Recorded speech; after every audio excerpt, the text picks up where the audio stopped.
Let's do it. Chapter 1.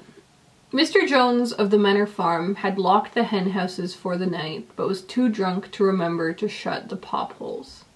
With the ring of light from his lantern dancing from side to side, he lurched across the yard, kicked off his boots at the back door, drew himself a last glass of beer from the barrel in the scullery, and made his way up to bed, where Mrs. Jones was already snoring.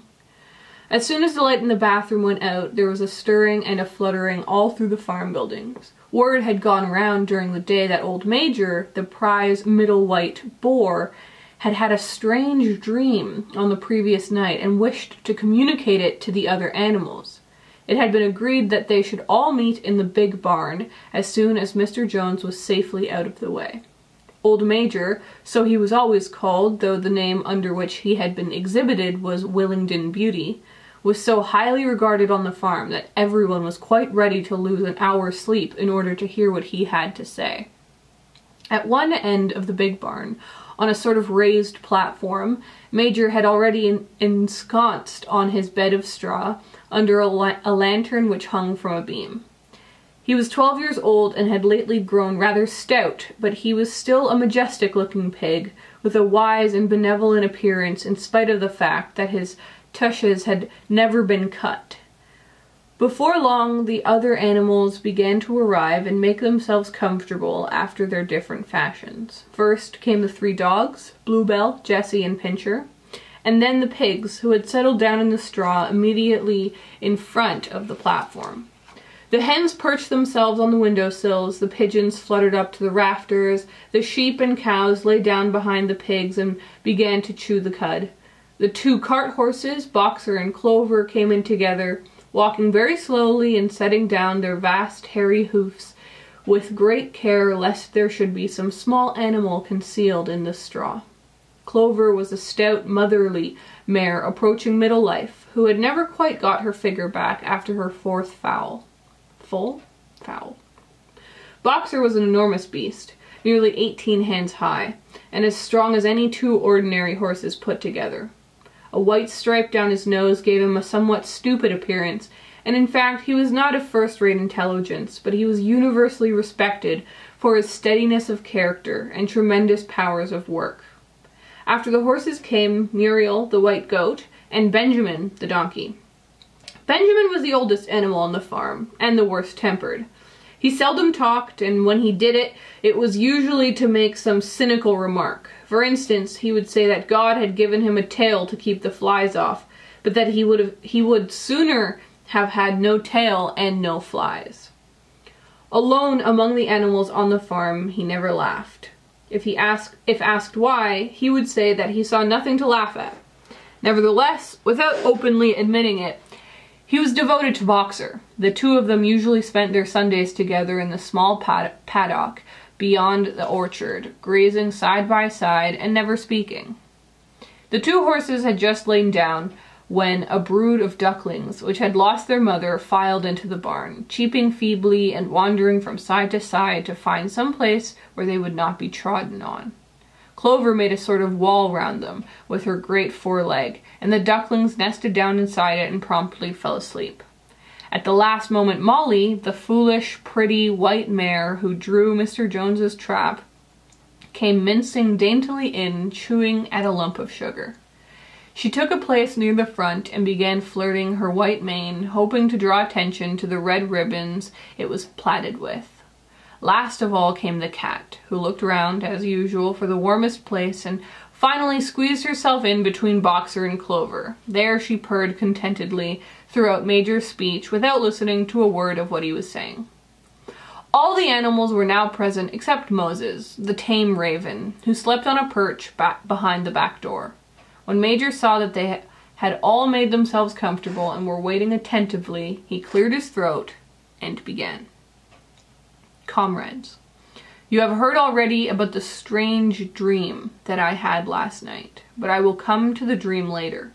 I have something else to say first. I do not think, comrades, that I shall be with you for many months longer, and before I die, I feel it is my duty to pass on to you such wisdom as I have acquired. I have had a long life.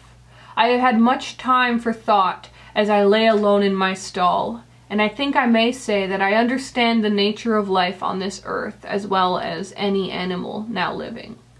It is about this that I wish to speak to you.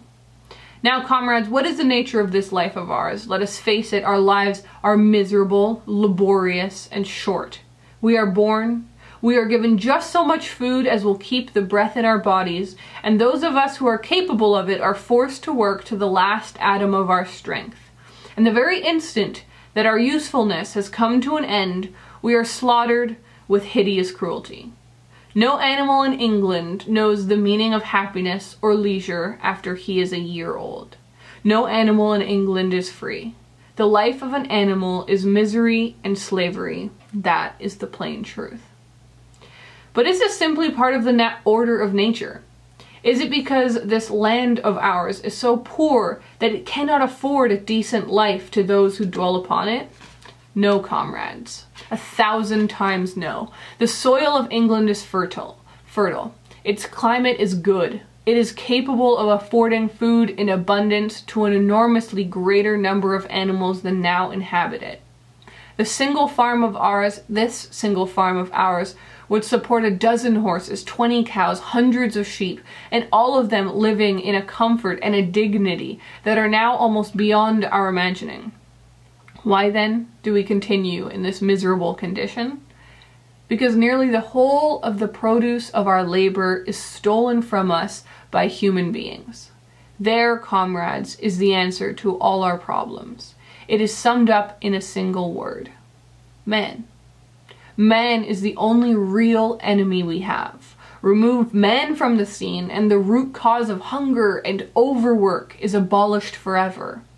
Man is the only creature that consumes without producing. He does not give milk. He does not lay eggs. He is too weak to pull the plow. He cannot run fast enough to catch rabbits. Yet he is lord of all the animals. He sets them to work. He gives back to them the bare minimum that will prevent them from starving, and the rest he keeps for himself. Our labor tills the toil, our dung fertilizes it, and yet there is not one of us that owns more than his bare skin. You cows that I see before me, how many thousands of gallons of milk have you given during this last year? And what has happened to that milk which should have been breeding up sturdy calves? Every drop of it has gone down the throats of our enemies. And you hens, how many eggs have you laid in this last year? And how many of those eggs ever hatched into chickens?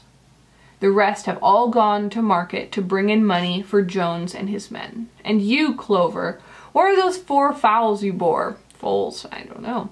Who should have been the support and pleasure of your old age? Each was sold at a year old. You will never see one of them again. In return for your 4 confinements and all your labor in the fields, what have you ever had except your bare rations and a stall? And even the miserable lives we lead are not allowed to reach their natural span.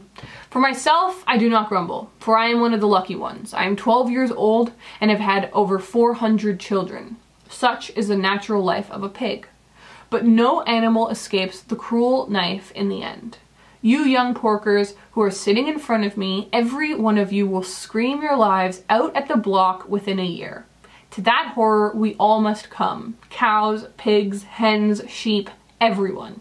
Even the horses and the dogs have no better fate. You, boxer, the very day that those great muscles of yours lose their power, Jones will sell you to the knacker who will cut your throat and boil you down for the foxhounds.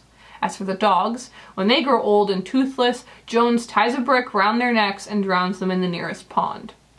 It is not crystal clear then, comrades. Is it not crystal clear then, comrades, that all the evils of this life of ours spring from the tyranny of human beings?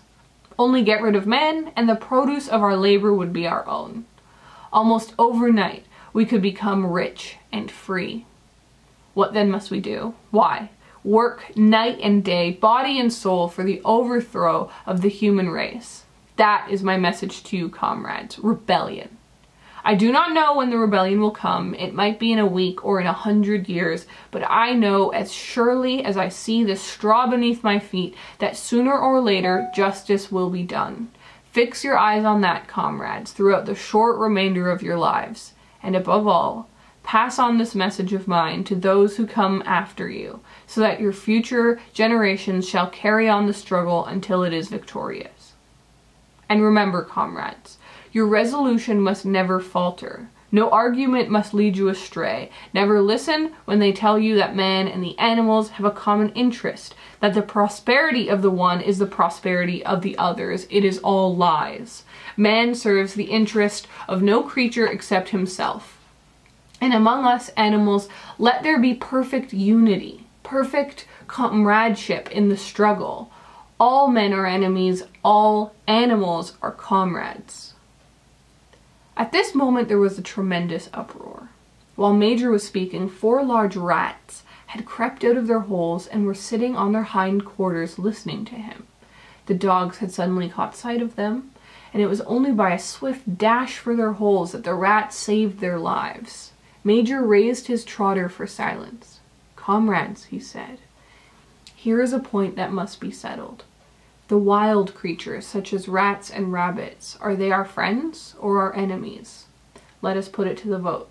I propose this question to the meeting. Are rats comrades?" The vote was taken at once, and it was agreed by an overwhelming majority that rats were comrades. There were only 4 dissensions, the 3 dogs and the cat, who was afterwards discovered to have voted on both sides. Major continued, "I have little more to say. I merely repeat, remember always your duty of enmity towards man and all his ways. Whatever goes upon 2 legs is an enemy. Whatever goes upon 4 legs or has wings is a friend.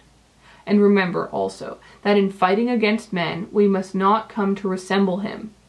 Even when you have conquered him, do not adopt his vices. No animal must ever live in a house, or sleep in a bed, or wear clothes, or drink alcohol, or smoke tobacco, or touch money, or engage in trade. All the habits of man are evil. And above all, no animal must ever tyrannize over his own kind. Weak or strong, clever or simple, we are all brothers. No animal must ever kill any other animal. All animals are equal. And now, comrades, I will tell you about my dream of last night. I cannot describe that dream to you. It was a dream of the earth as it will be when man has vanished. But it reminded me of something that I had long forgotten. Many years ago when I was a little pig, my mother and the other sows used to sing an old song of which they knew only the tune and the first 3 words. I had known that tune in my infancy, but it had long since passed out of my mind. Last night, however, it came back to me in my dream. And what is more, the words of the song also came back. Words, I am certain, which were sung by the animals of long ago and have been lost to memory for generations. I will sing you that song now, comrades. I am old and my voice is hoarse, but when I have taught you the tune, you can sing it better for yourselves. It is called Beasts of England. Old Major cleared his throat and began to sing. As he had said, his voice was hoarse, but he sang well enough. And it was a stirring tune, something between Clementine and La Cucaracha. The words ran, "Beasts of England, beasts of Ireland, beasts of every land and clime, hearken to my joyful tidings of the golden future time. Soon or late the day is coming, tyrant man shall be overthrown, and the fruitful fields of England shall be trod by beasts alone. Rings shall vanish from our noses, and the harness from our back. Bit and spur shall rust forever, cruel whips no more shall crack. Riches more than mind can picture, wheat and barley, oats and hay, clover, beans, and mangel wurzels shall be ours upon that day.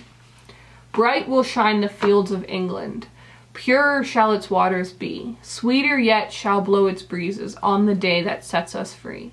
For that day we all must labor, though we die before it break.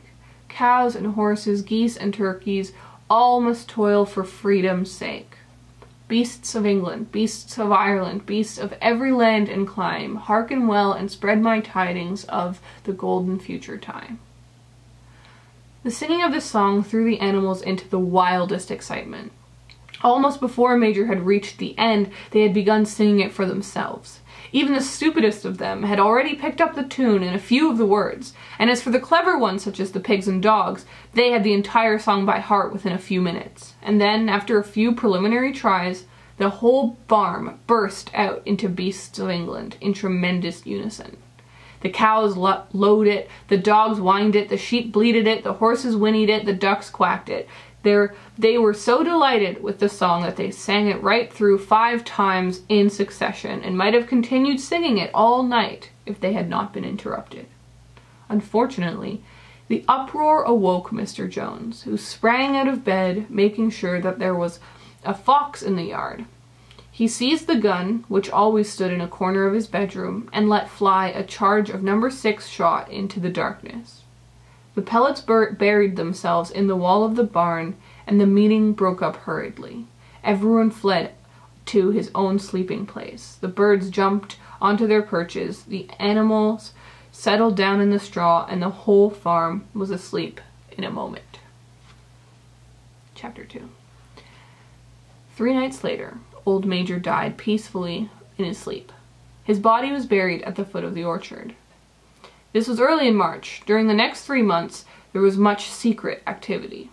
Major's speech had given to the more intelligent animals on the farm a completely new outlook on life. They did not know when the rebellion predicted by Major would take place. They had no reason for thinking that it would be within their own lifetime, but they saw clearly that it was their duty to prepare for it. The work of teaching and organizing the others fell naturally upon the pigs, who were generally recognized as being the cleverest of the animals. Preeminent among the pigs were 2 young boars named Snowball and Napoleon, whom Mr. Jones was breeding up for sale. Napoleon was a large, rather fierce-looking Berkshire boar, the only Berkshire on the farm, not much of a talker, but with a reputation for getting his own way. Snowball was a more vivacious pig than Napoleon, quicker in speech and more inventive, but was not considered to have the same depth of character. All the other male pigs on the farm were porkers. The best known among them was a small fat pig named Squealer, with very round cheeks, twinkling eyes, nimble movements, and a shrill voice. He was a brilliant talker, and when he was arguing some difficult point, he had a way of skipping from side to side and whisking his tail, which was somehow very persuasive. The others said of Squealer that he could turn black into white.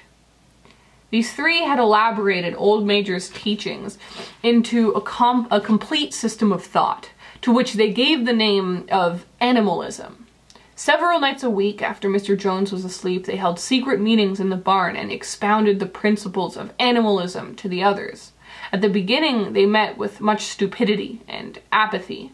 Some of the animals talked of the duty of loyalty to Mr. Jones, whom they referred to as master, or made elementary remarks such as, "Mr. Jones feeds us. If he were gone, we should starve to death." Others asked such questions as, "Why should we care what happens after we're dead?" Or, "If this rebellion is to happen anyway, what difference does it make whether we work for it or not?" And the pigs had great difficulty in making them see that this was contrary to the spirit of animalism. The stupidest questions of all were asked by Molly, the white mare. The very first question she asked Snowball was, "Will there be sugar after the rebellion?" "No," said Snowball firmly. "We have no means of making sugar on this farm. Besides, you do not need sugar. You will have all the oats and hay you want." "And shall I still be allowed to wear ribbons in my mane?" asked Holly.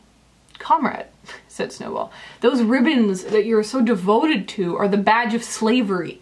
Can you not understand that liberty is worth more than ribbons?" Molly agreed, but she did not sound very convinced. The pigs had an even harder struggle to counteract the lies put about by Moses, the tame raven.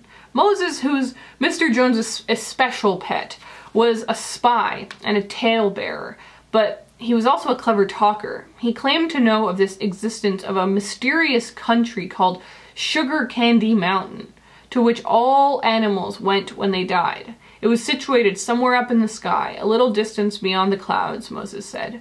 In Sugar Candy Mountain, it was Sunday 7 days a week. Clover was in season all year round, and lump sugar and linseed cake grew on the hedges. The animals hated Moses because he told tales and did no work, but some of them believed in Sugar Candy Mountain, and the pigs had to argue very hard to persuade them that there was no such place. Their most faithful disciples were the 2 cart horses, Boxer and Clover. These 2 had great difficulty in thinking anything out for themselves, but having once accepted the pigs as their teachers, they both absorbed everything that they were told and passed it on to the other animals by simple arguments. They were unfailing in their attendance at the secret meetings in the barn, and led the singing of Beasts of England, with which the meetings always ended. Now, as it turned out, the rebellion was achieved much earlier and more easily than anyone had expected. In past years, Mr. Jones, although a hardmaster, had been a capable farmer, but of late he had fallen on evil days. He had become much disheartened after losing money in a lawsuit, and had taken to drinking more than was good for him. For whole days at a time, he would lounge in his Windsor chair in the kitchen, reading the newspapers, drinking, and occasionally feeding Moses on crusts of bread soaked in beer. His men were idle and dishonest. The fields were full of weeds, the buildings wanted roofing, the hedges were neglected, and the animals were underfed.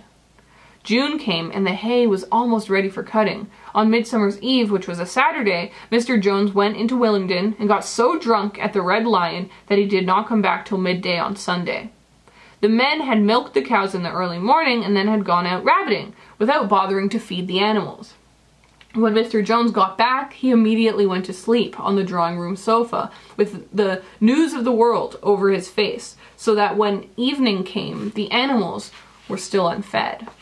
At last they could stand it no longer. One of the cows broke in the door of the store shed with her horn, and all the animals began to help themselves from the bins. It was just then that Mr. Jones woke up. The next moment, he and his 4 men were in the store shed with whips in their hands, lashing out in all directions. This was more than the hungry animals could bear. With one accord, though nothing of the kind had been planned beforehand, they flung themselves upon their tormentors. Jones and his men suddenly found themselves being butted and kicked from all sides. The situation was quite out of their control. They had never seen animals behave like this before, and this sudden uprising of creatures whom they were used to thrashing and maltreating just as they chose frightened them almost out of their wits. After only a moment or 2, they gave up trying to defend themselves and took to their heels. A minute later, all 5 of them were in full flight down the cart track that led to the main road, with the animals pursuing them in triumph. Mrs. Jones looked out of the bedroom window, saw what was happening, hurriedly flung a few possessions into a carpet bag, and slipped out of the farm by another way. Moses sprang off his perch and flapped after her, croaking loudly. Meanwhile, the animals had chased Jones and his men out onto the road and slammed the 5-barred gate behind them, and so, almost before they knew what was happening, the rebellion had been successfully carried through. Jones was expelled, and the manor farm was theirs. What happens next? Go and read it. It's so effing good.